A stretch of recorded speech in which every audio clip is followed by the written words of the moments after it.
Yooyyaa barattoota keenyaa akkam jirtu kan kaaba jirtan kan kibba jirtan kan dhihaa kan bahaa hundumti keessanuu bakka jirtanutti baga nagaan jiraattanii nutis nagaa qabna.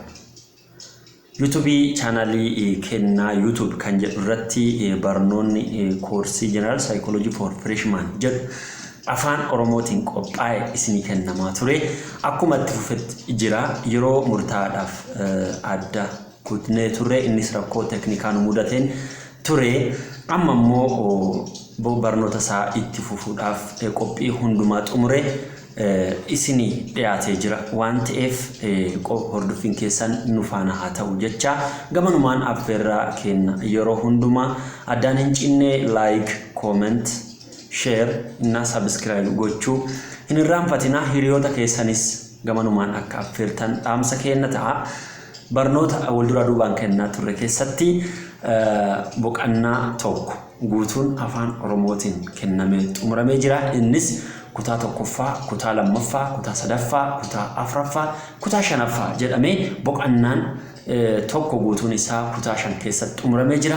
Yeroo itti aanu immoo boqannaan lammaffaan Sensation and Perception isa jedhamu san koorsii General Psychology for Freshman jedhu irratti kan isiniif dhiyaatu Sensation and Perception kan jedhu waa'ee miiraatii fi waan tokko miireffachuu fi erga miireffanneen duuba immoo hiika wantoota sanii akkamitti ittiin argachuu dandeenya. Wanta tokko ija keenyaan, funyaan keenyaan, arraba keenyaan, harka keenyaan tuquu dandeenya. Kallattii garaagaraatiin gurra keenyaan waan dhaggeeffanne akkasumas ija keenyaanis waan laallee tokko seensi gooneerra jechuu dandeenya.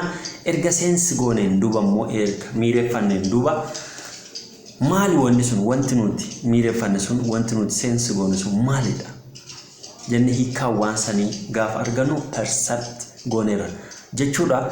Inni kun immoo bal'inni boqonnaa isaa boqonnaa lammaffaa jalatti kan argamu yoo ta'u bal'inni isaa kutaa itti aanu keessatti yookaan kutaa jaaffaa keessatti isinii dhiyaata waan ta'eef nu hordofaa nu faana turaa. Nu wajjin ta'uu keessaniif galata guddaa isin nu biraa qabdu.